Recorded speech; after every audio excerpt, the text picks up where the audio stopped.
Hello, everybody, and welcome to the Lazarus Expedition Director's Commentary number 12. Let's just hop on into it. I don't think we need a recap other than to say that they've just fought ogres and cyclops and they're in the Badlands. Hello, everybody, and welcome to the Lazarus Expedition. What is Pokemon Challenges doing there? He's got a wiggle going on. I don't know what's up. Doing good, yeah? Doing fabulous. Good, Doing okay. good. Not too much to report, but you know.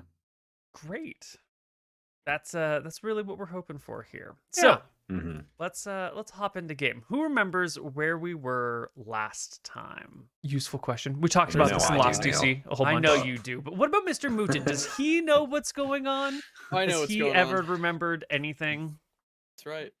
Last week we were on our skiff, our boat, and we were traveling in the Badlands along the, I don't know, river? I don't know what it's called. Added the soundtrack in, trying to set the mood. We know it's a spooky setting, so while we're doing the spooky Badlands recap, let's just put in a little spooky music. And we got attacked by some... It's the Nostromo track. flying snake monsters. But Steermere was able to throw down a fog cloud and keep us entirely 100% safe from the monsters. So as we go up the river, Which is a really good solution to the problem. We see a Cyclops plus a ton of other ogres. We talk about it for like an hour about what we should do. Eventually we say we'll go at night, and our plan begins. We go, Cyclops starts hurling shit at us, so we pull over, we kill them all in like 4 rounds, and now we are tiny hut resting outside of the cave that we're going to go into in the morning. And I'd like to check what's modify down there. the list of events he just gave. For the first time in the entire campaign, we actually laid out a plan, and the second it didn't go exactly to plan, we immediately just turned into the enemies and began combat. Yes, and that is just how D&D campaigns go. You make a plan, the plan goes slightly awry, you abandon the plan and kill everything, and it's beautiful. Cave. Find out this time on the Lazarus Expedition. Find out right now. Yeah, let's go in the cave. You don't want to wait till morning? No, Are no, we we'll doing wait till a- morning. I'm What? just- We're doing a short rest, right? Short rest, okay. Yeah, I thought I was setting up alarms to cover the front of the cave, Yeah. and then I was gonna, set up a tiny hut. I was gonna collect some ogre teeth too, real quick if I have time. Want a few of those. Yeah. Just the big canines. Those are the best ones. Now, here at the beginning of the session, it's been a hot minute, so I don't actually remember what we're about to say or do, but you want to give your players a little bit of time to get into game, right? The recap is is useful for that. You usually need like 10-15 minutes of like everybody get your mind back into the game, remember who your characters are, get into the feel.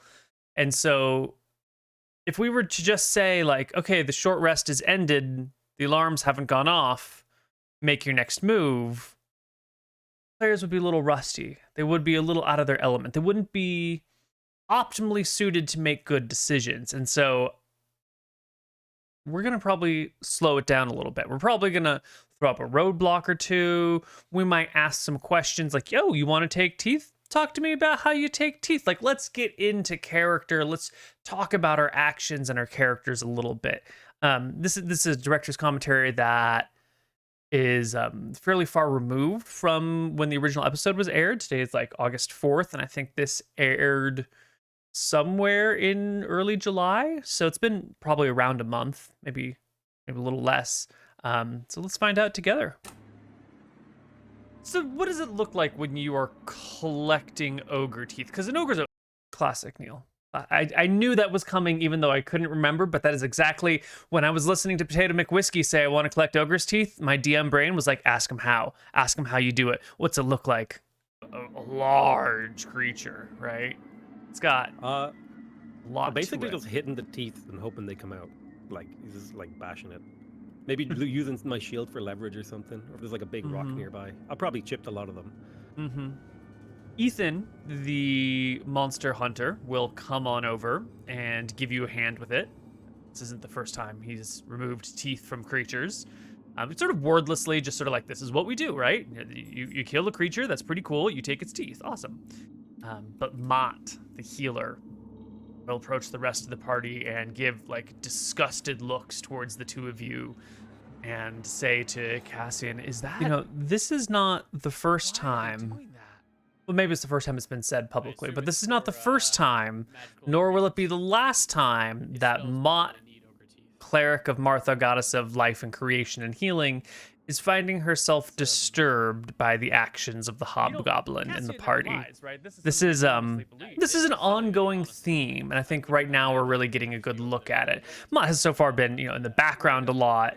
We haven't heard a lot of her opinions, but as the campaign has progressed a little bit with her in tow, and as we've gotten to hear a little bit more about her, I think it's clear that the life-loving cleric is a little bit at odds with the person who says, I want to eat all of my friends. The shade of the Three Sisters volcanoes. What are the rest of you doing? Is there any concern that something might use the growing darkness as an opportunity to sneak out of the cave? Remind our players about the lighting situation. It's near dusk. It's dark. Three Sisters are casting shadows. Is this the problem? Get your head in the game. Get your head in the situations. We don't want any. The DM says something. The player's like, well, obviously my character would have. Let's remind everyone where we are. Because of that fear, I'll probably shout over to Iron Grip, Iron Grip, hurry up! We need the fucking magic house thing. It's getting dark. Iron Grip will call back and be like, okay. And he'll give one of the big old canines a final thump. You want to check to see if it comes out? I do. I always want to check. Athletics check. You've been working on it for a little while, but not ideal amounts of time. So let's give you a DC that actually passes. Yes. 15. Right. Nice work. Perfect. I smash the tooth loose and I string it. I'd tie it on a little rope, and hang it by my belt. Now, we're just getting the players into the game. As we've been saying, we're trying to pick things up here. The characters don't have little ropes on them, right? We've geared everyone with stuff. They've got thick rope that they can use to climb walls, but no one packed string. Not a single character said, well, I'm going to bring a ball of string with me. So I don't know upon what rope he's putting this. And there are times where I would have called that out and been like, well, let's talk about this. You don't actually have any string. You only have big ropes. Are you really going to make a necklace out of this? How are you going to do that? Is that a thing that you wait to do until you're back in town? We maybe would have dug into that because there's some interesting storytelling in there. There's some interesting character ideas, how we manage our resources, how much we plan for the future versus how much we act in the moment. But this is not the time for that. This is the time of there's an encounter, there's a thing that we're in the middle of doing, and we're just taking a little bit of time to get into character. Not so much time that we're going to talk about the pros and cons of bringing string with the party and who would remember to bring string versus who wouldn't. And can you take your big rope and can you pull a strand of string out of it? And does that uncoil the rope in the process? Does it damage its integrity? We're not going to go down that rabbit hole. By the end of the session, the player will have forgotten that they pulled ogre teeth to begin with, most likely. We're just going to let this impossibility slip us by because there's not very much reward for digging into it right now. And then I come over and I set about finishing off the last alarms so that each alarm coats the tunnel. I think you said it was 40 foot wide. I think my alarms are, let me double check the spell. I'll put it in chat just so we can 10 foot squares? 10 foot squares? Sorry, while you're setting up your alarms, I'm going to move these bodies. I'll talk to the party first. Cassian's idea is to move these bodies into the lava pit, so if the fucking flying snake people come, that they're not going to come down here and just have a feast for 2 days. Yeah. So. Yeah, that's clever. Yeah. It's a good idea. With some help, you can roll the ogres slowly but surely into the lava pit. They're large creatures. They're very heavy. They are. But they're very between big. 3 or 4 pretty badass warriors, it's not going to be a problem. The singular Cyclops, though, is huge. And I don't think even if there were 6 of you working on this, you would be able to really roll that Cyclops body into that. What if we chopped it up? Yeah, I was about to say I have a great axe to chop it if we could. Do you but we see could that also long, maybe just slow, throw it in the pained river. blink on the I don't DM's know what- face? Do you see that? Oh my god, they're doing it again. Do you see the look of like players are monsters? Oh my god. It's gonna be gradient harder, is? isn't it? Oh, is Either that way, it- moving it is going to be a problem. I don't remember exactly where it fell on Where this it map. I was, think yeah. it was lower I think it was down. over here. Yeah. So maybe rolling it, you do have like the downhill section, but still, it's massive. You I'll chop could it up. hack it to pieces, but that might take hours, and that would Yeah, it's probably gonna take preclude a short rest. You know, Okay. it would have to go Well, late let's into the just- night. One Well, Cyclops body chilling is fine. Yeah, Okay. and we could just put the tiny hut over here, like away Yeah. from it.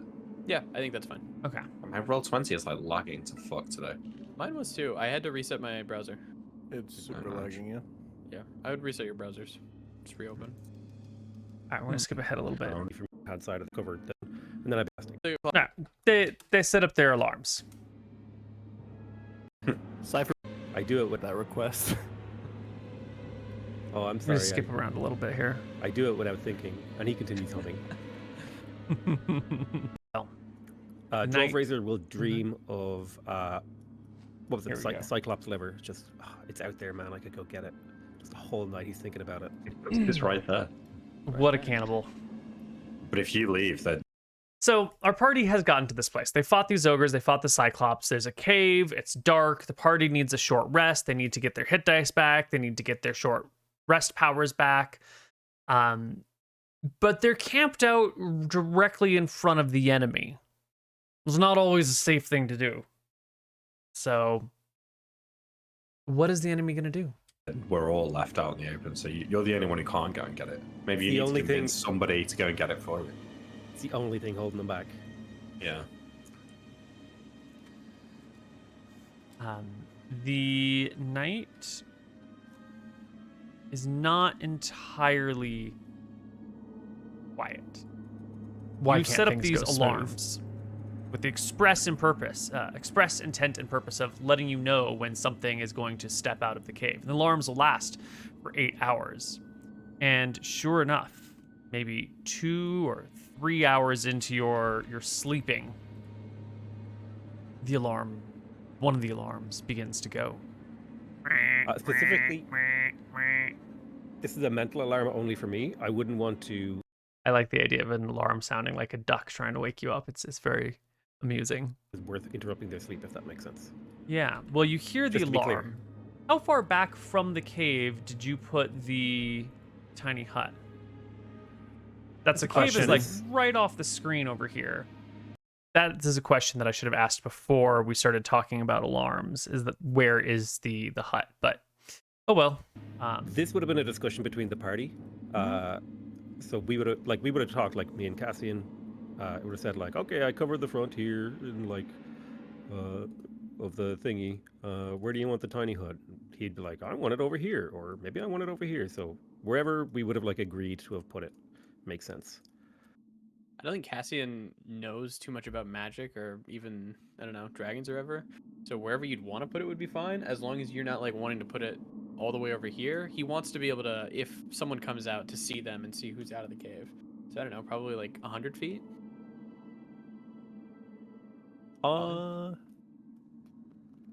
So like, Maybe you know, think about that. within the circle of circle of spikes. Yeah, I think that's fine. You know, Yeah, that's fine. one of the things there's a monster that's coming out, right? There's an ogre. He's going to crawl on his belly.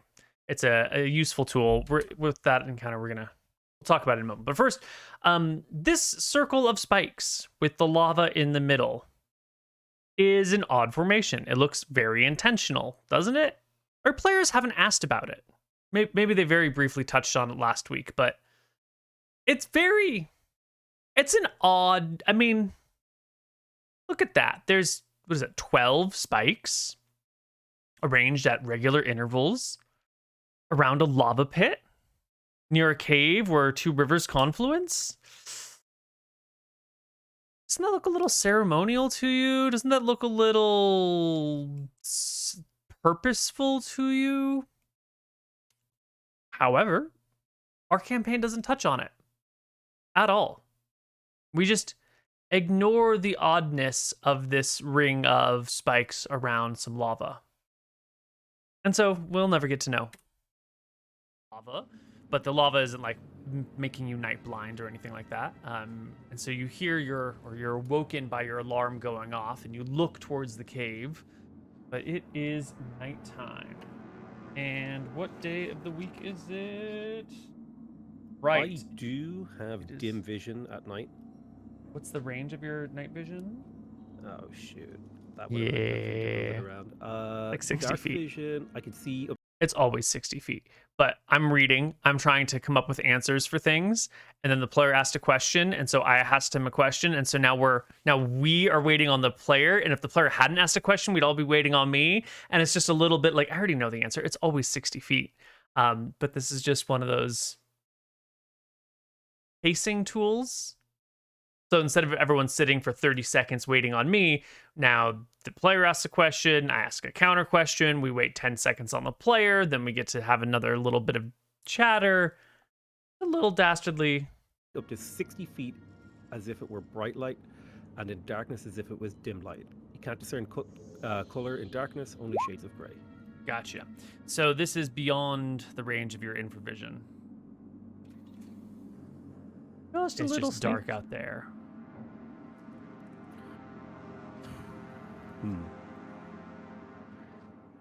Can I even get can I see even movement? Mm-mm. Up if something set off the alarm. Probably me. Okay, yeah, I'll wake up Cassian. The idea of What is it, who Rover, is it? wakes up who because there's a Set off the danger alarm. is interesting, right? Because the party wants a short rest. But if everyone gets woken up by every sound, no one's ever going to get a short rest. And so who do you turn to for a short rest? Are you turning to the person who needs the rest the least, or the person who you most want to have available for trouble if you were to encounter it? Now, we don't have to get an answer here, but we do get the answer that Cassian's the one he goes to. I'll get up, I'll look around. Do I see anything? Nope. Can't I will see summon. anything. I will summon my crow familiar and Mhm. send it to go look up in the sky if it can. All right, let's take a look at your crow. I Yeah. think you give me a raven token, Raven Does it have infravision? The crow. does not. but it does have really good perception. It does have +3 on perception, but it cannot see in the dark. Sadly. No Even, No one infravision. has magical light, do looking No. down from the sky, you'd get like a different angle. You'd see Mhm. something moving. Okay. Did Yeah, you you say might. there's no moon? Yeah. So this is one of those right here. This little interaction where I'm like, hey, look at the rules. The crow, the raven, whatever it is, doesn't have infravision, and it's dark out, and there's not really any moonlight. And the player comes up with something very, very reasonable. Like, hey, well, if you're on a top-down point of view, even if you still can't see anything, like if the creature's crawling on the ground, you might be able to get a different perspective, which could be useful. And that's a really valid point. And it's important as a DM when you've made a ruling like, hey, your crow can't see what's happening because it doesn't have infravision, to be able to accept new ideas and to be able to hear a player be like, actually, I think in this situation, this could work. And that give and take is important because it makes your players trust you, because they feel like if they say something reasonable, you'll listen to them and that you're not just shoving them down your version of the world. And then the other thing that's important here is that it promotes creative thinking, because if you tell your players it's dark, you can't see it, and they know whatever they say, they're not going to be able to do anything about that. Like, they just stop trying to come up with alternatives. But when you say, it's dark and you can't see it, but they come up with like a variant idea, and then you go with it, now they're encouraged to come up with variant ideas. They're encouraged to come up with like, well, there's a problem, but what other solutions are out there? So for all people who are aspiring to be DMs or are trying their best to be DMs, because we're always just trying our best, be open to player ideas, even if you don't necessarily agree with them. And if you don't necessarily agree with them, be open with them enough to maybe allow a die check, and don't make it unreasonable. The point is to have fun. The point is to enjoy the game. So maybe give them a check. We are 1 week after the full moon, 1 week before the new moon, so a half moon. Yeah, I think if something big was moving, you might see it if you're a Okay. raven flying above it. Okay. The raven takes off, leaves the dome of force, flies near the entrance, and make me a perception check on the raven. Sure thing. Oh well. That's very good. Yeah, A 16 is quite 16. good. From up there, the raven can see that there is indeed a singular ogre that is lying on its belly and very slowly crawling out of the cave at ground level, just barely making movements. From your position here, like maybe you could have seen the thing, but it just looks like the rest of the broken terrain around you. There wasn't really a good way to notice the ogre. But from up atop, you can see the humanoid silhouette.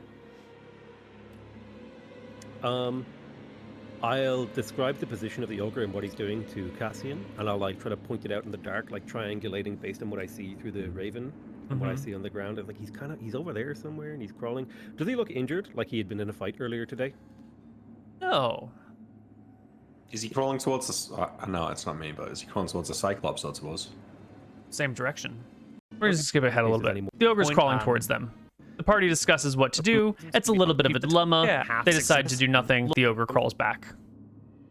I'm going to swoop down with my crow and try to shock and grasp him. Oh, I forgot about this. Oh, wait, should I do that? Well, here's my question for you. Right now, you haven't cast any spells. You've just summoned your raven. That's right. I'm going to say if you start casting spells in the middle of your short rest, you will interrupt your short rest. I don't know if that matters to you, though. If I'm getting a full rest, even though I've been woken up, or if I'm getting a short rest, even though I've been woken up, I'll take that short rest. I was operating under the principle that being woken up would interrupt that. It's just a 10 minutes of being awake and, bring your raven out of existence or into existence and then bring it back. Like, that's fine. Like, we all wake up for a few minutes in the middle of the night. No big deal. But if we're going to be casting spells or doing anything athletic, yeah. How far is the ogre from the tiny hut? Does the old man 60 Steamer have feet, to wake 80 up feet? and pee several times in the night? Can I get a pee roll? Yeah, okay. I'll roll a con check. See if All I right. can... So what are we doing here, guys? Why are we doing this ogre creeping out and all of this extra? What do you want to do in the middle of the night? So the party has these creatures trapped, and the creatures know that the party is filled with spellcasters. And we could just hand wave everything and say the ogres stay in their cave all night long. But that seems weird. If you're a bunch of ogres and you were working with the Cyclops and you're in this cave and you've got some other monsters in there with you, and you're feeling bottlenecked or bottled up, you're probably not going to want to just hang out and hide. If you are, that's a clear sign of fear and retreating and hiding away. And we'll see at the end of the session that the ogres actually have a redoubt further into the cave, which they can go and hide in. And if they wanted to, they could just disappear into the cave and hide way, way, way in the back. But that's not what they're doing. These ogres are, they might have had their asses handed to them, but they still are large creatures and they're very brave and or foolhardy and they're violent. And so one of them's coming out to scout out the party. And this is going to give us a couple of benefits here. First, it brings us into the game. Second, it reinforces that you can't just that we have to go at the pace of the world and that sometimes things take a while. The ogre thing also gives us an opportunity to sort of explore the concept very lightly of a siege where the party's got these creatures trapped in here, and that's an unusual situation. We haven't yet seen this party, I don't think, in a spot where they've got someone contained. I mean, there was the thing with Drakthar in a city, but that was a little bit different. And for the first time, our party's got they've got their enemy bottled up and we're waiting. And we're sort of the war will start tomorrow or the battle will happen. But for now, we're just facing off. And that's a rare enough thing that it deserves some time spent on it. Now, I also know that the ogres aren't going to come out and fight unless they can spot some sort of major weakness or something. They have all their advantages if they hang out in the cave. So they're going to stay there.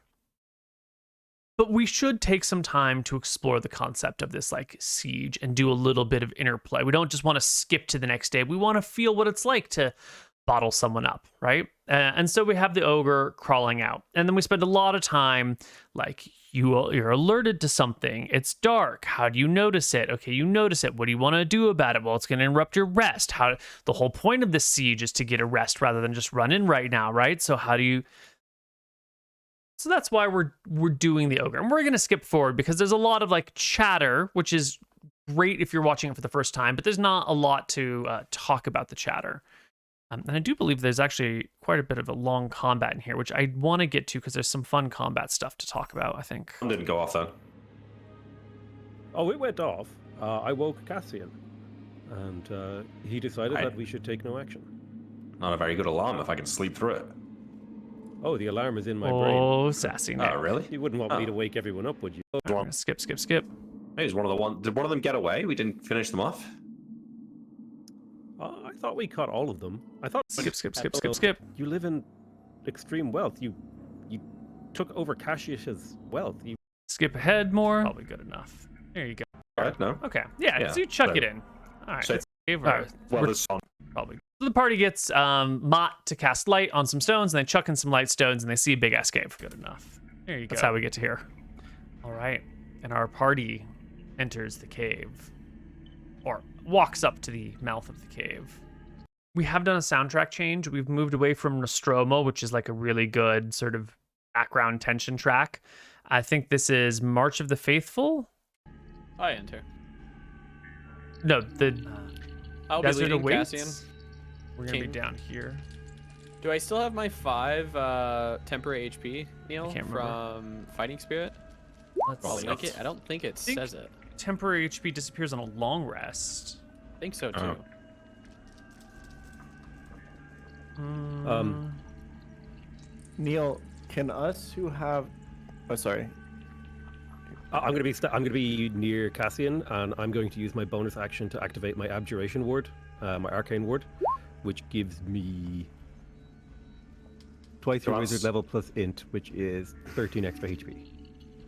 To answer your question, Jan, I think you probably already see further than those of us Us. without dark vision. It's probably built into the character token, I think, but maybe Neil can confirm. So our vision is already being shown.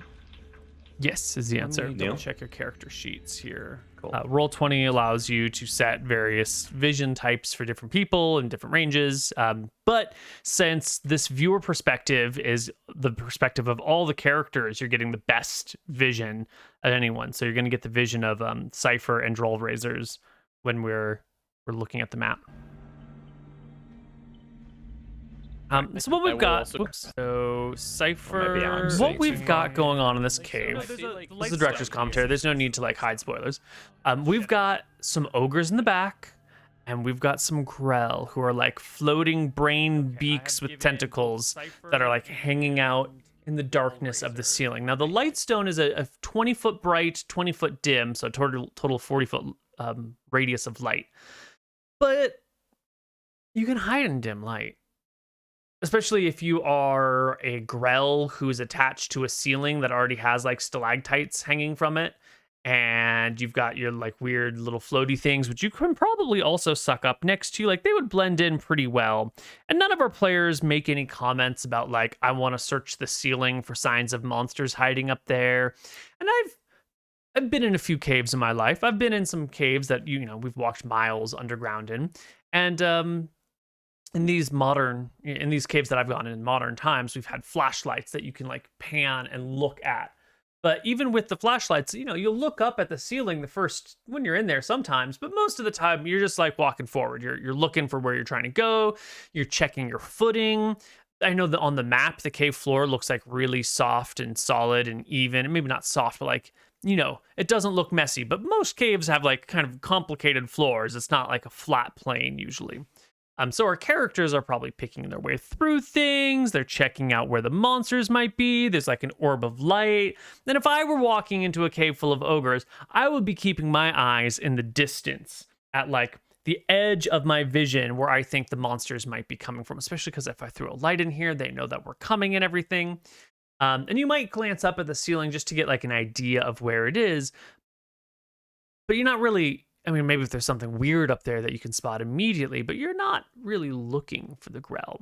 And I think the ceiling here is like 30 or 40 feet tall. I can't remember, but we mentioned it in character or in game. And that's like pretty much at the edge of the Lightstone's radius. And so I think it'd be really easy for a Grell to hide up there. And they do. And if the players had asked, to search the spot, I would have given them a perception check. Versus the Grell's passive perception with advantage because they're in their place ahead of time and they sort of blend in with the background naturally. And maybe one of them would have spotted it. Maybe not. Vision, which is going to make the look for the viewers really bright. But for two of the players, it'll be a little bit dimmer. Oh, do we have different visions on our thing? That's so cool. Yeah, you like should, move your token around. So I'm not going to be in the front. I think I'm probably going to stay at the back with the rest. Spot for us to stop because coming from the darkness in your direction is a javelin cast.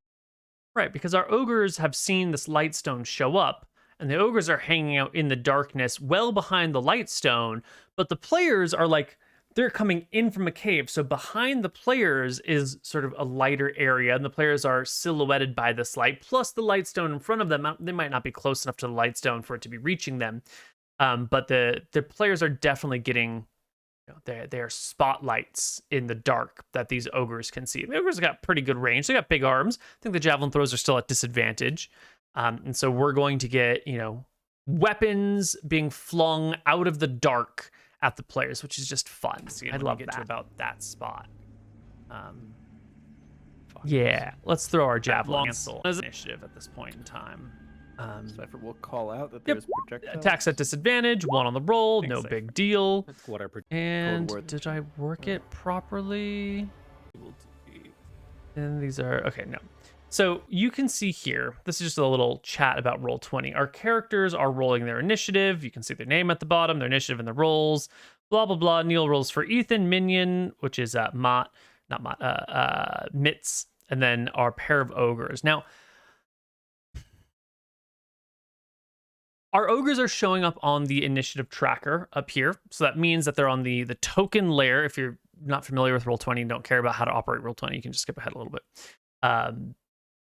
But oftentimes it's nice to have your monsters that the players can't see out of the turn order so that the players don't know when that is happening. And you don't want their initiative to show up to tell the players when it's going on. Now, you can roll initiative manually. You can just grab your dice, chuck them down off the screen and add the initiative. You could whisper to yourself and look up their references and whatnot. I have an initiative macro that is available to all players. It just sits in the upper left-hand corner of the screen, like right where this turn order bar would be, because the players don't see this turn order bar. This is just for the viewers. And that has like a little button, so you can just select your token, select initiative, and you are good. Unfortunately, up until very, very recently, I didn't have a good way of doing that for monsters and not having their initiative show up. Like, I eventually sort out a method, and it relies on the fact that there are scripting errors in it, and so it will kick back an error to the person who rolls it. But because of the way Roll20 reads the rolls, it actually reads the scripts backwards, I think. It will roll the initiative, apply the initiative, put the person in the turn order, but then like there's an error in the script somewhere else, which is intentional. And so it then spits out an error rather than displaying the actual roll, which is how I managed many of our encounters, like having those secretly rolled. Since then, I've figured out a better way, like a much better way, where I can either completely suppress the roll or I can have it just whisper to me, and it's so much smoother.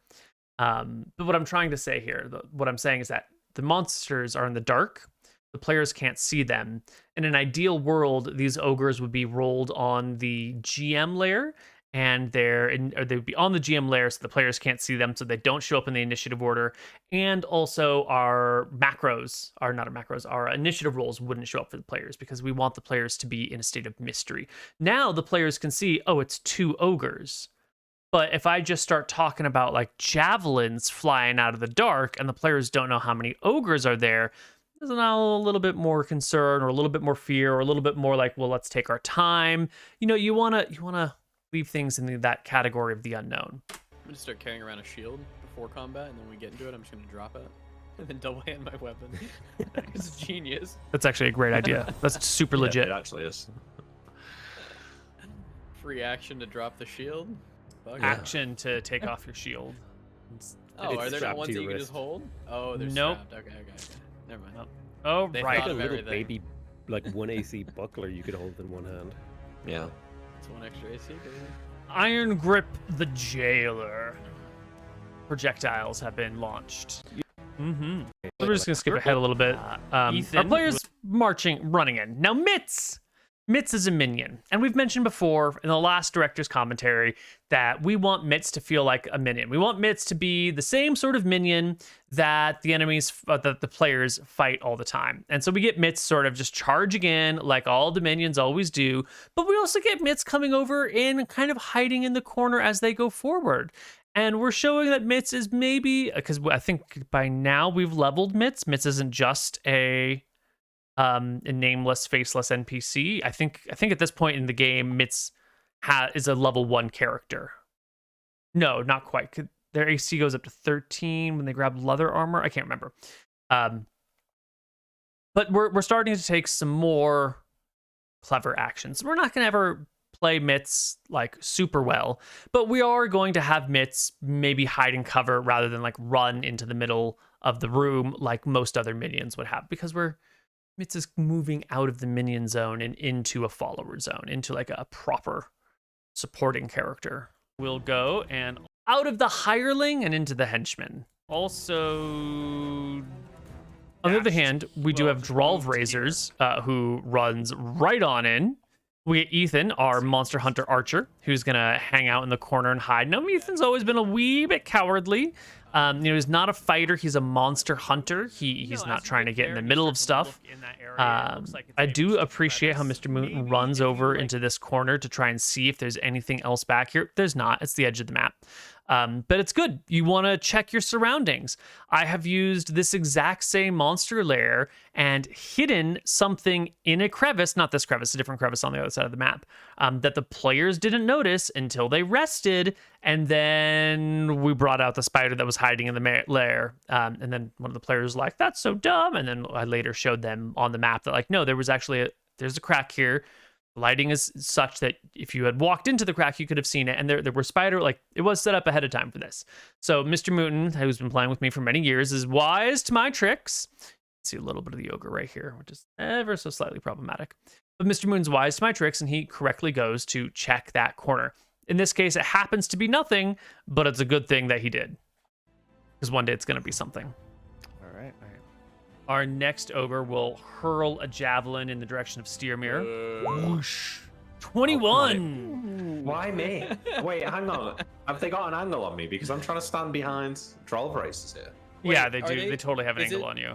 Is it at negatives? Or sorry, is it at disadvantage because now we know the javelins are coming, or is it? 'Cause we No, can't you see still the javelins? Steermere still can't see him, but Steermere, it's coming actually from this angle. It is not from in front of you. Yeah, Oh, yeah, it comes it's from the actually side. I think this pole is like blocking me. Just roll the damage, Neal. 10 points of damage. That's not too bad. It's attacked, and only you were hit. Now, we did mention earlier about the initiative and the things hiding on the initiative. We haven't rolled them yet. I don't remember when it happens, but we will be rolling the Grell into initiative very soon. It's not my It's not fault. his And fault. they're going to start Hang on. showing up. It's a combination of factors. Very Yes, soon. I'm unlucky, but also you want to hit me more. I exert my will on the dice. We all It is- know that intention matters, which is why we get to re-roll if you don't tell us what the Right. roll's for or what we're looking for. Absolutely. Iron Grip, Yeah. the jailer. Iron Grip will yell to his allies, "They're everywhere!" And he'll like flail his arms. He doesn't realize how true that statement is. The real fun of this battle is not the ogres, it's the Grells. So let's just skip forward to when they show up. Our party's moving forward. They're doing some stuff. Blah, blah, blah. It's dark in there.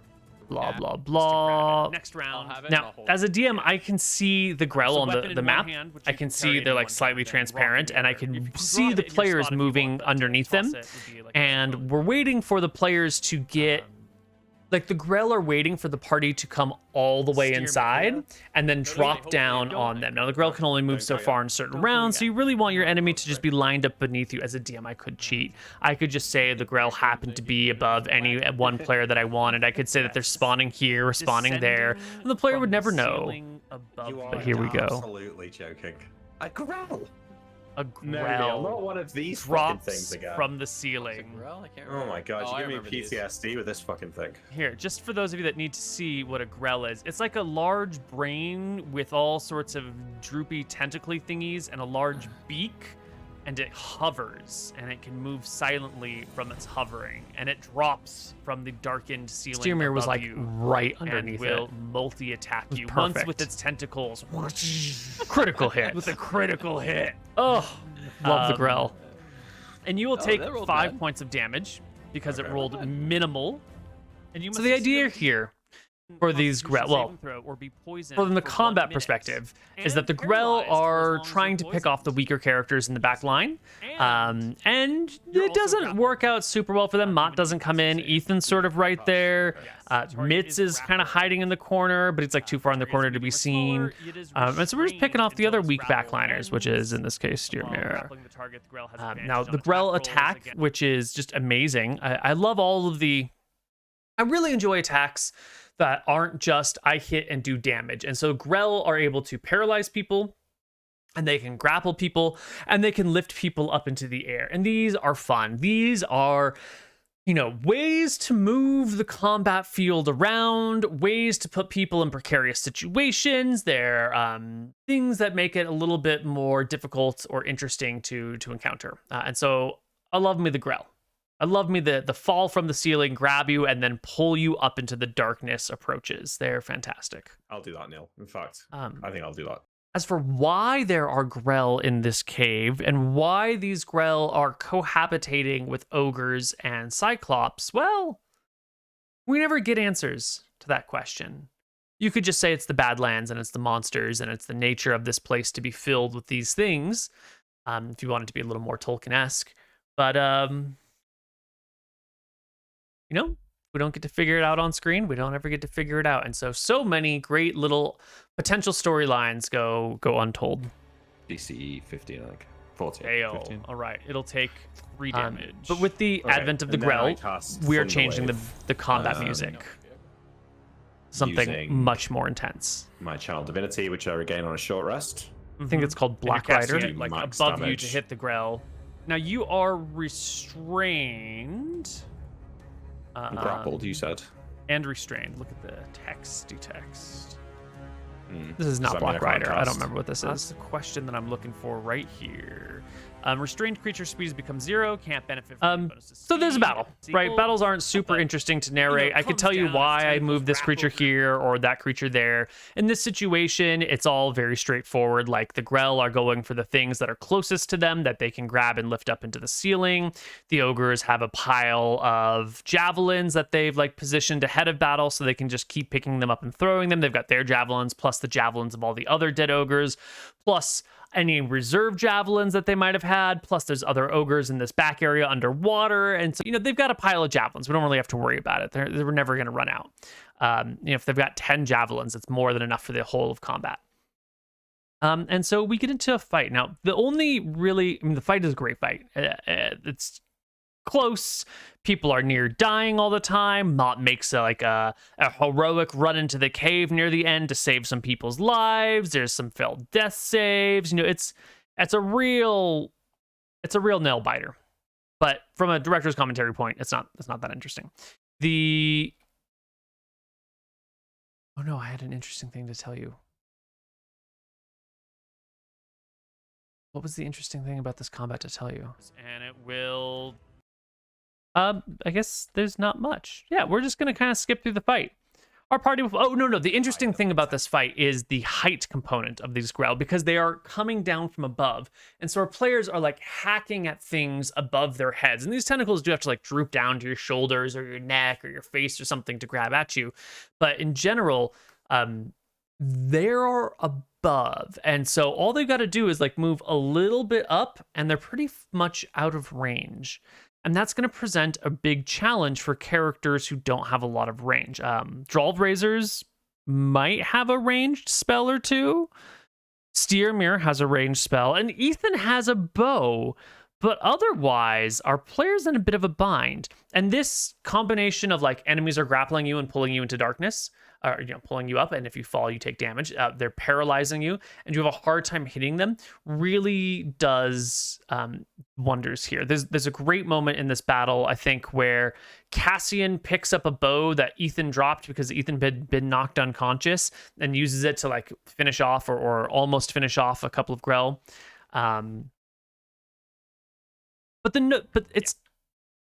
But the aspect of dealing with enemies who are floating above you is challenging. If you don't have reach weapons, what can you do? If they have come down and grabbed somebody and they're still low to the ground, you can make some attacks against them.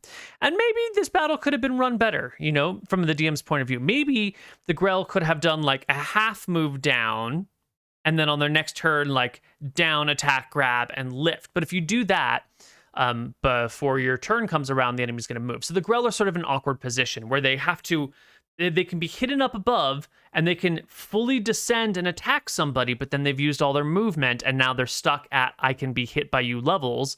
Or they can come like most of the way down, wait a turn, and then everyone can move away from them, and then they have to like move over towards them, make the attack, and then maybe they can lift up if everything goes well. But in the meantime, they're just sort of floating. They give up the whole round of actions. They might lose their attack if no one's in range. It's a bit tricky. It's not a perfect situation for the Grell. If they had faster movement speed, or if the party didn't have light stones, they would be in a much, much better spot. But here, they're doing their best to grab people and pull them up. And it doesn't go well for the Grell. It doesn't go well for anyone. The party survives. The party gets through it. But it gets to be a real nail biter here. So we're going to skippy, because there's some more interesting out-of-combat stuff that happens. Right. So they fight the Grell. They fight some ogres. Mitz is, once again, somehow heroic in his blind rushing in and bravery. And he does some good positioning to give folks flanking bonuses. And Mitz is just the unsung hero of this campaign. And then the ogres die. Cool. We're actually skipping a huge section of this session because it's all combat, more or less. But the next thing that comes up, I think we're here now. Shit. This is to Ethan. No, this is just healing. This is just fixing everyone's wounds. The next thing that we come across here is that the party searches the cave. Where is the party searching the cave? Comes to eating other people.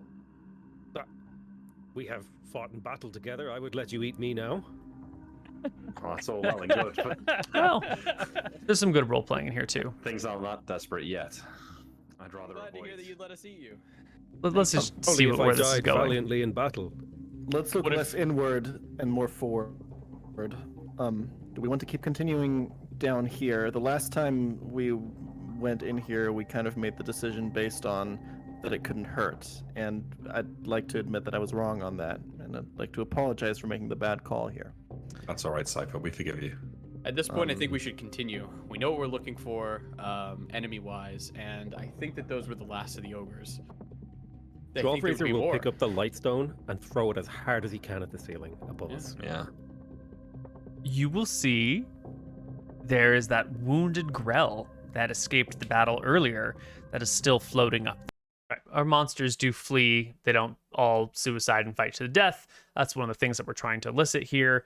And I think one of the reasons that having monsters flee when they're wounded is really great is that it makes undead all the more terrifying, because if you're used to monsters fleeing or enemies fleeing when you're fighting, you can like stare down 9 goblins, you can like wound 4 of them and the rest will run away. You're like, awesome. Like I can take on 9 goblins because I know they'll break and run eventually, and it makes you feel a little more heroic. And then when you see 9 goblin zombies, you know they won't flee. They will come after you until they're all going to die no matter what. Those 9 goblin zombies become a lot more terrifying. The perfect morale of undead is terrifying. And the only way that we can show the perfect morale of undead is by showing the questionable morale of the living. Granted, we haven't come across any undead in this campaign, and that's sort of by design. I want to make sure not all of my campaigns have every D&D element in them. You know, we can have them in some, but not all. So no undead so far in this campaign. No dragons in this campaign either. You know, those are cool story elements, but we'll use them in the right time. We're not just going to scatter them everywhere. We did have some demons, though. But the morale aspect is, like, I can't underscore enough how important it is. Second edition has, like, very clear rules for morale, and it just gets a little cumbersome how often you check morale, how many bonuses there are for morale. We're going to talk about what the players are going to do in just a moment. This cave up here is the one that had the spider in it that one time that I was talking about. But morale can be a little clumsy to do unless you have, you know, appropriate macros set up, which I've been doing on the side. I've got a cool story about macros in a moment. But it's important. It's very, very important to make your monsters run so that way the party can do it. It opens up so many story avenues, and it also opens up bravery as a bigger deal. If you've got enemies who are cowards and they flee easily versus enemies who are brave and they will fight even when they're pretty certain they're going to die, that really changes the dynamics of battle. So when you're running your campaigns, consider morale. Let your wounded enemies run away, and let their still living allies flee with them, and let that be a thing. Anyway, yeah. Cassian's under the opinion that there should be something here. The party is in the typical D&D concept. There's monsters who live here. They should have stuff. There should be something. Why did these ogres pick this cave in the middle of the Badlands to live? We can't question them because we've killed them all, but they should have a reason for being here, and they should probably have some stuff, and this is a pretty cool encounter.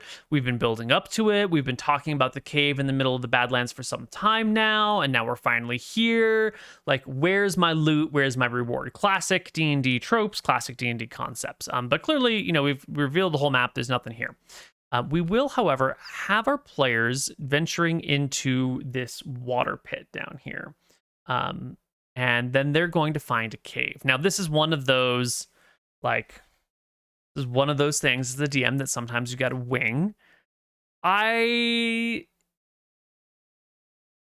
thought that the players were going to clear their way and then move on and not necessarily fight their way into a cave when they didn't have to. There was no reason that the players had to come into this cave and kill everything in here.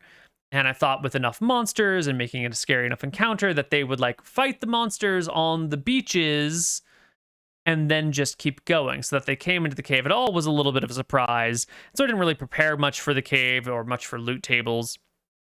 I have my reasons why there's ogres and cyclops and grelin here, but none of that has anything to do with the makeup of the cave. So when the party is searching the cave, and they're right there, there should be some other stuff here. And so we improvise some great stuff.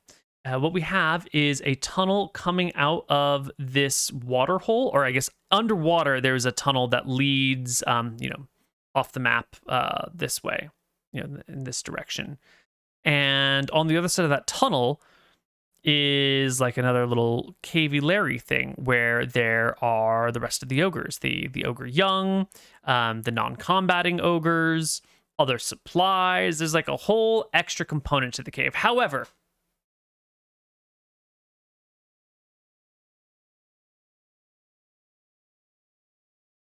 there's not a lot going on there. The party could get there and they could just slaughter the ogre children and the ogre parents.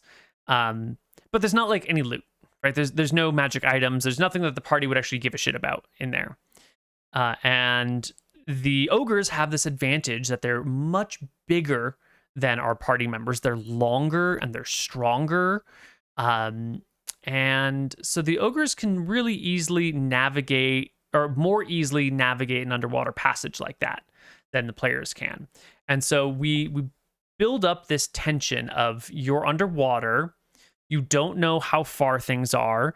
You don't have a great concept of how far you can go underwater and still breathe. Like, as players outside a game, we know that you can move this distance in this amount of time, and you have this many rounds to do a thing before you run out of breath, and you can look at it and you can mathematically map it out, but your characters don't. And so I try to be a little fuzzy on the water rulings. I try to be a little well, it's, like 100 feet. You're not certain. It's underwater. You can swim, but let's kind of like, we're trying to add in a lot of uncertainty and variability here. And we want our players to be in a spot where they realize that trying to swim a certain distance underwater and then make it back is like super dangerous. There are, for cave divers all over the world, there are signs warning them, like, do not, don't. Cave diving is dangerous. Don't go past this point. You can die. Experienced cave divers die in caves all the time because you can run out of air and then it's over. And it's not a fun way to lose a character. No one wants to play D&D and be like, well, I swam too far and then I just ran out of air and then I died. Like, that's not a fun ending. But I want to show off that there are dangers, right? And I want to show that with specialized equipment or with more knowledge, this thing would be traversable, but in the meantime, it's not. Players can always like risk it and die, but it's not very much fun. So I put on a lot of pressure to make the water area seem impassable or like a super big risk. We talk a lot about how you don't know how far you're going. You don't know how far the end is. And like, as you get there, you can't really see. Like, if you're looking out of water through, like, there's an opening and you're back from it and you're looking up, you might be able to see like the top of the water and that there's like some sort of air up there, and like there's an interface between water and air, but you're not really gonna be able to see well beyond that. And there's some good roleplay that comes out of it. Let's see if we can find it. Let's think about that and search the cave. As we're searching, I'm out of spells. Good. No, I need them. Ethan, where is it? Although, hang on. Didn't we have a potion of water breathing? No. Potion of invisibility, potion of poison resistance. Potions. I mean, I could do water walk as a ritual, but it doesn't really. Could you send your piranha through? I'd have to recast Find Familiar. If we want to do that, that's fine. But it means you wouldn't have. I would have to recast for a piranha, and then if we want a bird again, I'd have to. So I'd use 2 of my remaining 3 Find Familiars. Yeah. This is just a nice puzzle for the players to work on as well. Whoops. Yeah. I want to turn down the volume here. It's good. It's a good idea. The puzzle of like, how do we get through a tunnel when we don't have the equipment is worth chewing over. And it's difficult as a DM to introduce a challenge that you think the players can't overcome and that the players then can't overcome and decide to bail on. There's a very common thing. It's a very human thing. It's like run into a problem in a game and then like work the problem until you can solve it. And when you run into a problem that you can't solve, it can be a little frustrating. It's very much like the puzzle problem in D&D. If you can't make any progress and if you can't solve the thing, then you just get stuck and it's a little bit frustrating. And no one wants to give up. There's something there. There's a secret. Oh my God, there's a secret underwater and I can't quite solve it. That's the sort of thing that'll drive your players crazy. It'll drive any gamer crazy if there's a secret underwater and in theory they can get to it, but they just don't have the right stats or they just don't have the right gear or they're just missing the one thing that would let them do the thing and now they really want to know what that, like, it's bait. It's such hard bait. And we spend a long time actually working on this problem, and the players come up with some pretty good possibilities and methods of getting there, and in the end they have to back out, and it's tough. And some players are ready to give up much sooner than others, and it does create a bit of an awkward tension point. And this is just one of those things that's really hard to navigate in D&D. When your players have an objective like this that they think that maybe they can get to, but it's just slightly out of their reach and they keep trying and trying and trying, when do you give up and move on?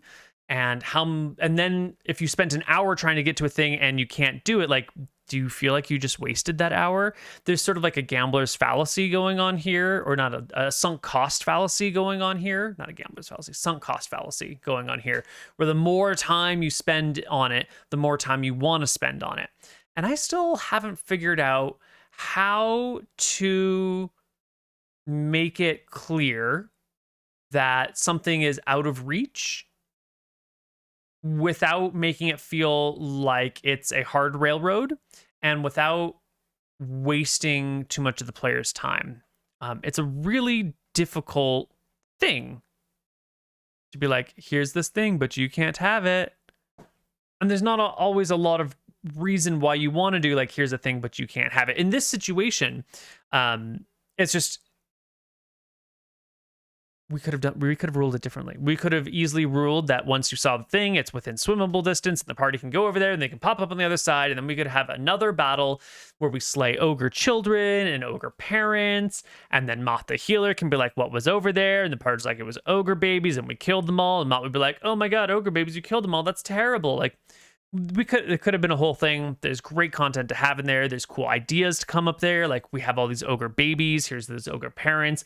Do we just leave the ogre babies to starve to death in the cave? Like, what sort of monsters are we going to be at that point?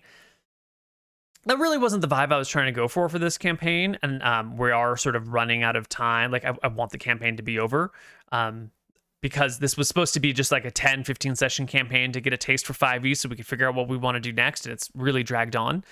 And so I kind of want to tell the players not to worry about this and move on with the storyline. And there's just a thing that they couldn't get to. And it goes all right. And it goes well because later we'd get some good reflections back on, like, imagine if we had an ogre baby in the party, how cool would that be? I don't know. This is not the highlight of our campaign.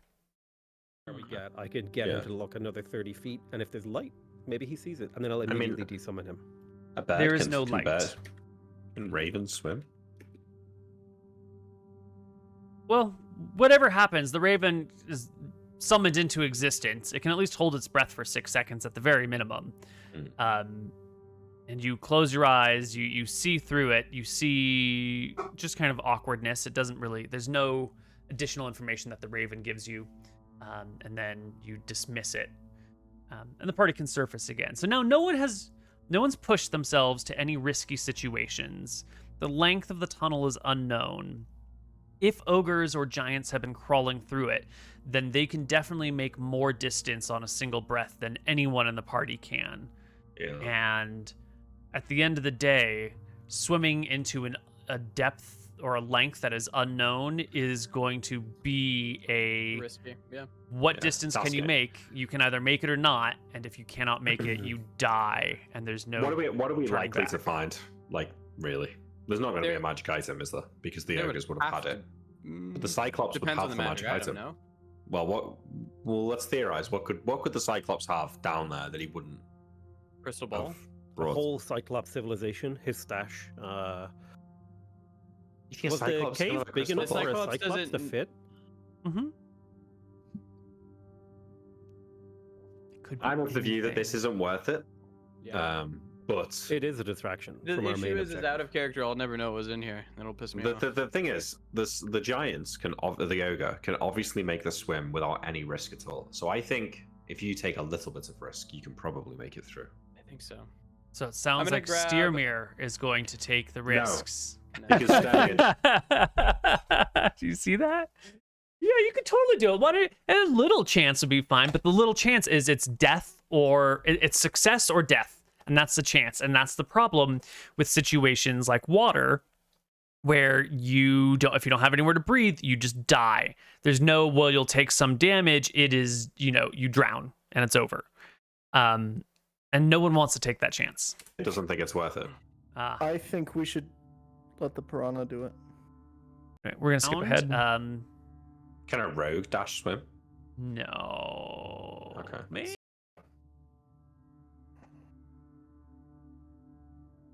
Okay. I shrug at Cassian as he jumps in. Perception? or its own? Oh. Well, you've been rolling the Raven's Been perception rolling this the far. Ravens, yeah. Okay, I'll use the Quippers. It has -2 wisdom, so that would be... D20 -2. Jesus. Just roll well. 11. It's fine. I'm gonna DM you on Discord what you see. Boo. Oh, yeah. Maul will still get its fill. We're gonna skip forward. But I'm an Skip forward. ogre. I Okay. think... Is ogre a race you can play? I've Why played not? Ogre. Listen, that's my Where out are of we character. here? Think they live down here? We're gonna skip ahead. They finished the rest of their journey. River Has gotten wider again. It's no longer. I I don't think there Always- are any more encounters on your. One. They keep going until they hit a swamp. All right, they get to the swamp. Lup. This is where we're gonna slow it down again because we've skipped through most of this session because it's combat and sitting around and talking about things that are very important in the moment, but there's not much to director's commentary over. But we're gonna slow down when we talk about Blup. You want high or low, or does it matter? You want low. 53. The Blup week. Good. Is a Crater. town that looks like these D100s here that they're rolling are for encounter checks. I have a list of encounters. They roll well Zoom out enough to that get a they good don't picture of it. have any encounters, and it's fine. Oh my.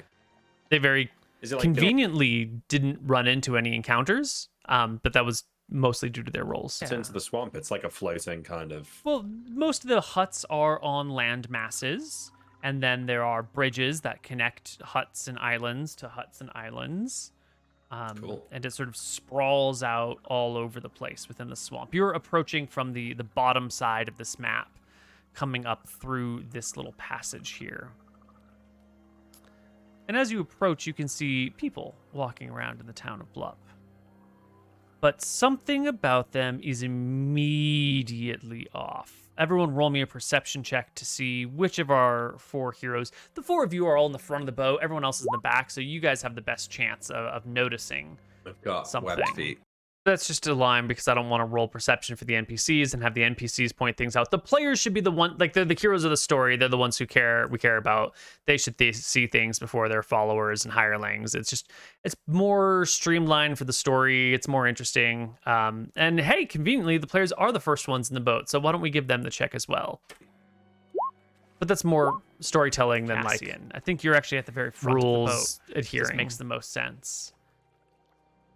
These people are walking around like normal, but there's some sort of weird protrusion coming off of their head, like some sort of stalk or stem or antenna or some sort of thing just kind of like protruding off of the top of their head, ending in like a little ball, maybe, you know, 1.5 feet above their head, like a little brown dusty ball. Is this the Fashion Lazarus? is very strange in this town. What are they doing? Nothing. They're just going about their days ordinarily. Some people wave at you. Some people are just doing their things, hauling in catches of fish. You know, it seems pretty ordinary here, aside from. Over to one of the sailors, I guess. Wait, correct me if I'm wrong, Cassian. I don't recall Plax having one of these things on his head. He didn't. He wasn't living in Blup, however, was he? Ostigan. This might just be the fashion. Ostigan. They usually like this here. Shakes his head repeatedly. Ethan. When was the last time you were here? Ethan shakes his head. I half expected to find the city destroyed. Why? We've lost contact with our person here. I didn't think.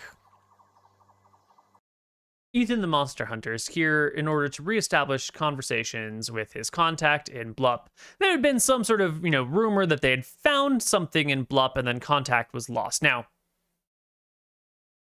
they're finding things all the time, right? The whole point of having a contact in Blup is that they tell you about stuff that's going on. And they get information all the time about stuff that's going on. And then one time they get information and everything goes quiet. And so you clearly expect that you might expect that the thing that they found is related to the thing that's making them go quiet. In this situation, that might not be the whole thing.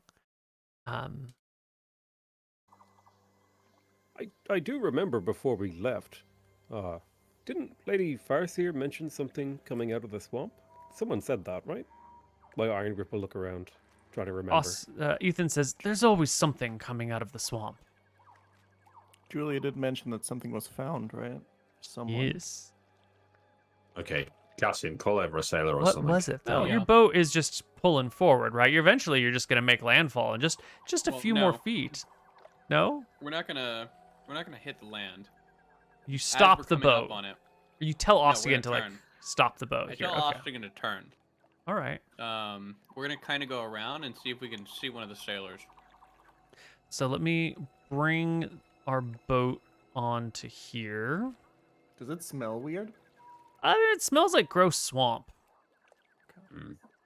Do any of the animals have these things coming out of their heads?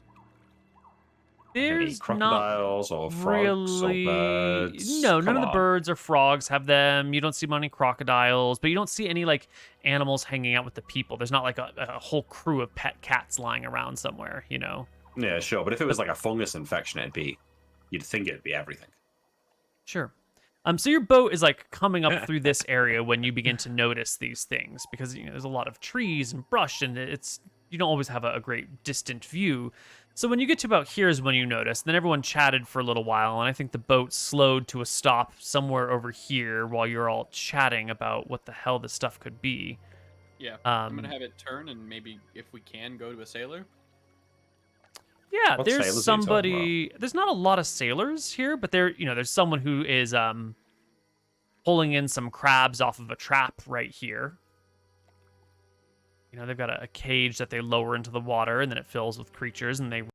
Now, the nice thing about this whole storyline that we're doing here is that nobody knows what to do. Like, clearly something's wrong, but it doesn't have a clear answer, and it doesn't have a clear cause, and it creates a lot of questions, and it creates a lot of fear, but it doesn't have a lot of direct answers. Like, there's people with things coming off of their heads, but they're going about their life normally. It's this sort of like everything is normal while something very non-normal is happening in the background, and it like recontextualizes everything. And that's fun, and that's hard necessarily to do, because if you come into a town and it's like overthrown by a mercenary band, well, you can just go kill the mercenary band leaders and fight your way through the mercenaries, and you can solve it with violence. But when it's like there's mushrooms on people's heads, are the people like, should we kill the people? Are they infected in a way that we can't save them? Or like, should we leave them alone? Is this just a piece of decorative headwear? Is this thing dangerous? Or is it just like symbiotic? Or is it just there? Like what? And can we get close to these things? Are we going to get infected by this? Like there's a lot of questions that pop up with this story element. And I think it's fun. It's fun to put the players in a spot where they can't use their swords and their steel and their magic to just brute force solve a problem, because they're not even sure what the problem is. Raise it, and you could shout across to the person. Are people talking with each other amongst themselves? Yeah, seemingly. He's asking if they're like psychically bound together, and they're not. I mean, it's a maybe small the question area. is- There's not a shit ton of people. You don't have a great time to observe, but you do see someone like handing another person a fish and what appears to be conversation between them, but you can't overhear it because it's far enough away. Is no one noticing us? Is anyone like paying us No, attention? someone has waved to you. Yes. Yeah. Okay. I'll call to the fisherman and say, what is that out of your head? Excuse me?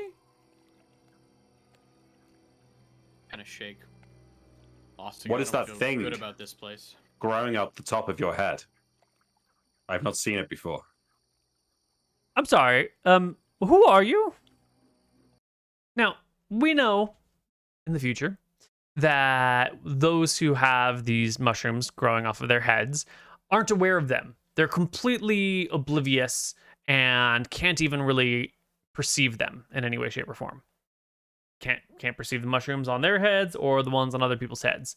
So imagine you're just a person going about your day when some dude in a boat, some foreigner in a boat, shows up and is like, hey, what's that thing coming out of the top of your head? I'm sorry. What did you say? What? I'm asking what the thing's coming out of the top of your head. What would you say in that situation? So as a DM, our job here is to model the normal behavior of these people in response to these crazy lines of very direct questioning. The players aren't like, hey, how's your day going? What's happening? Oh, I see you've got a thing on your head. What's going on? The players just like rowing up and they're like, hey, you, what's that thing on your head? It's not a very friendly way to get people to talk to you. It's not a very,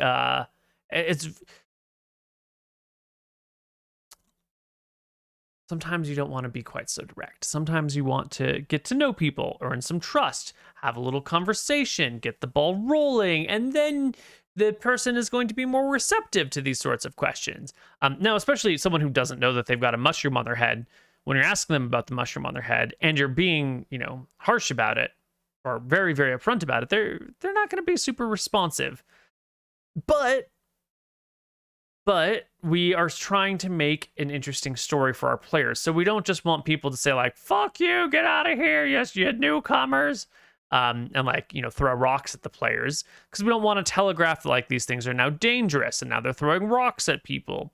And players often have a very direct conversational style. We're not in the real world here. Sometimes it's just easier to be more direct. It's wonderful.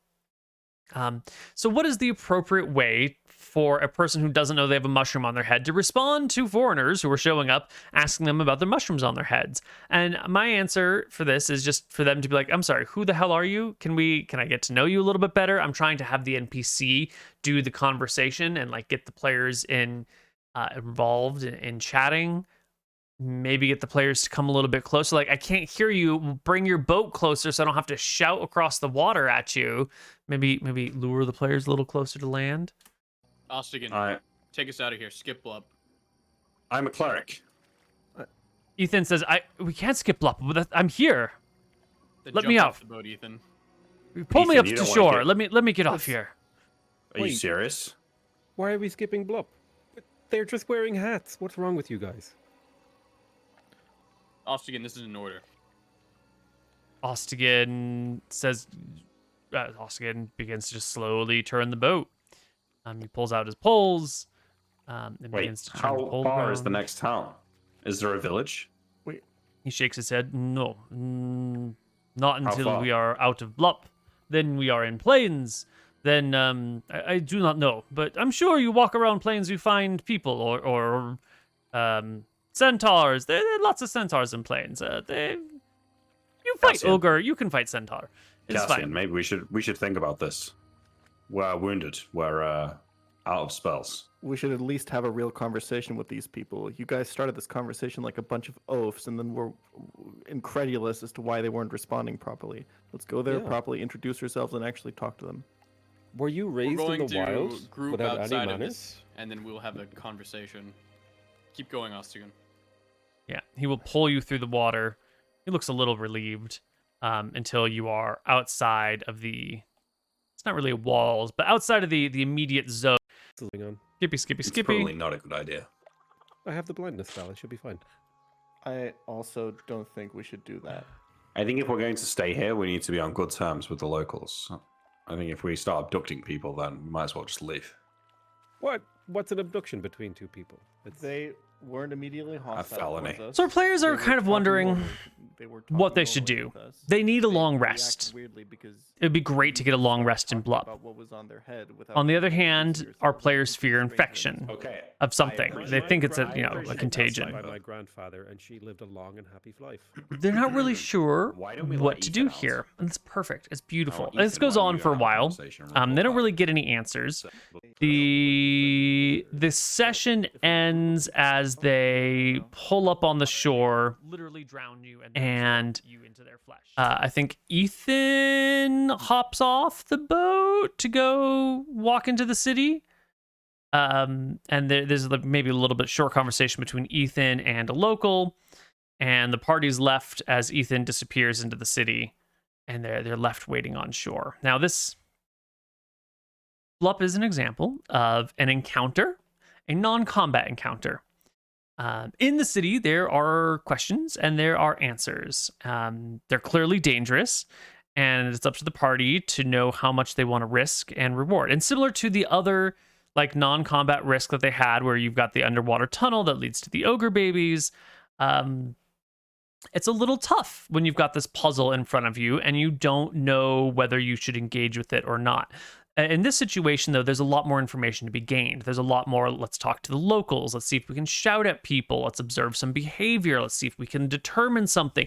Let's send a scout into the city, and all of that jazz. And I think the party hears that there's someone in the town named Ood who seems to be maybe a cleric or seems to be in charge of things. Everyone's like, have you heard the word of Ood? And that just sort of gets left there. And we're going to end our director's commentary and our session with the party losing a party member to disappear into the city, who doesn't come back for a little while. And with this big mystery in front of them. Now, again, their objective is not Blup. The shenanigans happening in Blup don't really matter. Blup is a way station. Blup is just a place to get a long rest. We don't need to stay here. We don't need to resolve the local issues, but there's a story here. There's a quest here. There's an adventure here. You could get involved in like a 5-session adventure in Blup pretty easily. Maybe 4 sessions, maybe 6 sessions, something like that. But that's not the objective of the party. And if we were in a more sandboxy game, and if we didn't have such a clear objective that we're trying to finish and get to and we're all focused on, this could be a really fun side adventure. But we are in a more like, we're going to do the Scroll of Resurrection thing and we're going to be done. So we end up skipping Blup. Party has some conversations, they do some things, and they decide to get the fuck out. Probably a good call. There was some talk of doing a tiny hut on the landmass and just waiting and long resting on that little spit of land right there. That's a tough thing. Could do, maybe. I'm glad they didn't. Tiny hut is an awkward, uncomfortable spell. I really dislike it. It is, essentially a 6th level spell, 7th level spell that you get at 3rd. It's way too powerful, and because it's a ritual, you can cast it over and over again. It's supposed to be like, you can camp safely, but you can use it in all sorts of ways that it really is not intended to do. One interesting thing about Tiny Hut is that it's a very clearly called out as a hemisphere. So you're not protected from anything coming up under the ground. And I don't think it clips into the ground. So if you're not on a flat place, like if your ground has like a little dip in it, I'm pretty certain that the hut would just rest on the top, that there'd be like a gap that, small creatures could crawl through, gas could flow through. I think the other problem with Tiny Hut is that you can shoot out of it, but you can't shoot into it, which makes it, an offensive tool. It's essentially like a wall. I think it's got maybe a 10-minute casting time or like a 1-minute casting time, so you can't really use it in a combat situation. But you could still prepare it in advance as an ambush or a trap. If our party were to Tiny Hut on this spit of dirt right here, and these creatures were monstrous and malevolent, I'm not saying the people of Blup are, but if the people of Blup were like evil, infected, zombie, mushroom people who wanted to kill the party, well, the party could very quickly find themselves 100% surrounded on that little island. All it would take is some people on boats under the cover of night, and the whole island would be surrounded. Or their boat could be sunk, is really, that's the real problem. If they stay on the island and the monsters in Blup, if they were monsters, wanted them to stay, then they would just move the party's boat or sink the party's boat, and then the party would be stranded in the middle of Blup with no food and no supplies. But thankfully, the party doesn't do that. No. But we'll get to all of those details next time. And that's it. We're out. We will be doing director's commentary for episode 13 in the not too distant future. And I think we're up to episode 14 is the last live one, right? Because next episode we do mushrooms and journey, and then yeah. So we're pretty clear. We're pretty near to the end of the campaign right now. And we will delve more into mushroom shenanigans during our next director's commentary.